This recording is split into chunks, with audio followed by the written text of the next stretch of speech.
नमस्कार।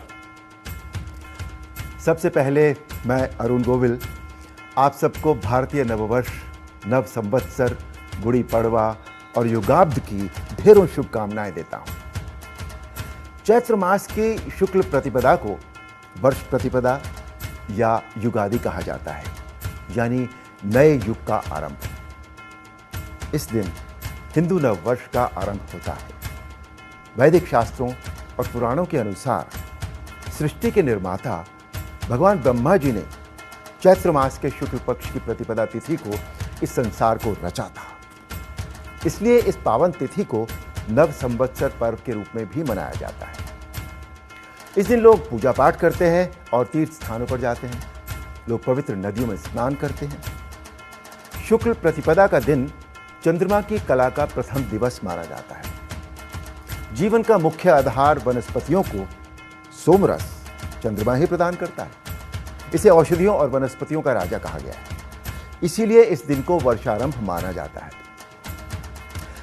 भारतीय त्योहारों के संदर्भ में बात कही जाए तो न सिर्फ हिंदू नववर्ष बल्कि प्रत्येक भारतीय त्योहार हमारी सभ्यता से गहरे जुड़े हुए हैं। और हमारे भूत यानी हमारे बुजुर्ग, वर्तमान यानी युवा पीढ़ी और भविष्य यानी बच्चों के बीच में गहरा सामंजस्य स्थापित करते हैं।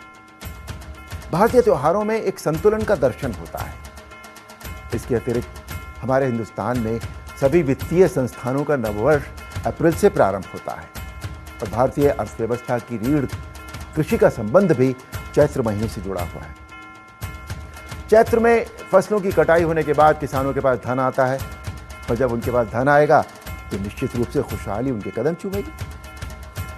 प्रकृति के लिहाज से देखें तो चैत्र शुक्ल पक्ष आरंभ होने के पूर्व ही प्रकृति नववर्ष आगमन का संदेश देने लगती है।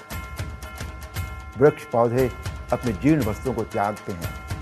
जीर्ण शीर्ण पत्ते पतझड़ के साथ वृक्ष शाखाओं से पृथक हो जाते हैं। पलाश खिल रहे हैं, वृक्ष पुष्पित हो रहे हैं, आम बौरा रहे हैं, सरसों नृत्य कर रही है। वायु में सुगंध और मादकता की असली मस्ती अनुभव हो रही है। भारतीय सांस्कृतिक जीवन का विक्रमी संवत से गहरा नाता है। विक्रमी संवत के स्मरण मात्र से ही विक्रमादित्य और उनके विजय अभियान की याद ताजा होती है। सम्राट विक्रमादित्य ने इसी दिन राज्य स्थापित किया।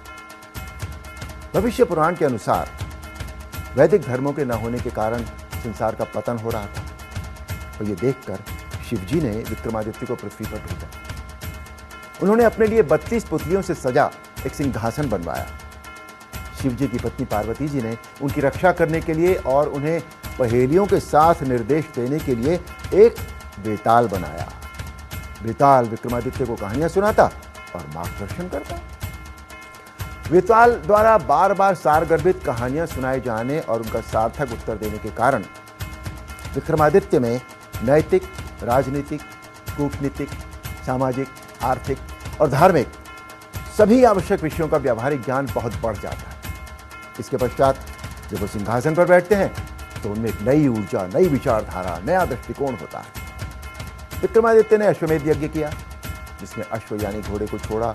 जहां जहां अश्व गया वहां तक विक्रमादित्य के साम्राज्य की सीमा को परिभाषित किया गया। जैसे पश्चिम में सिंधु नदी, उत्तर में बद्रिष्ठान यानी बद्रीनाथ, पूर्व में कपिला और दक्षिण में सेतुबंध यानी रामेश्वरम। विक्रमी संवत के स्मरण मात्र से ही विक्रमादित्य और उनके विजय अभियान की याद ताजा होती है। भारतीयों का मस्तक गर्व से ऊंचा होता है, जबकि ईसवी सन के साथ ही गुलामी द्वारा दिए गए अनेक जख्म हरे होने लगते हैं। पूर्व प्रधानमंत्री मोरारजी देसाई को जब किसी ने पहली जनवरी को नववर्ष की बधाई दी तो उन्होंने उत्तर दिया था, किस बात की बधाई? मेरे देश और देश के सम्मान का तो इस नववर्ष से कोई संबंध ही नहीं है। यही हम लोगों को भी समझना होगा कि हमारी नई पीढ़ी अज्ञानतावश ठंड में ठिठुरते पाश्चात्य वर्ष को नया साल समझती है। हो सकता है वो पीढ़ी जिसने गलत इतिहास पढ़ा है वो अब भारत की असली सभ्यता, संस्कृति से अवगत हो और इससे जुड़े। एक बार फिर आप सबको हिंदू नववर्ष की बधाई। जय श्री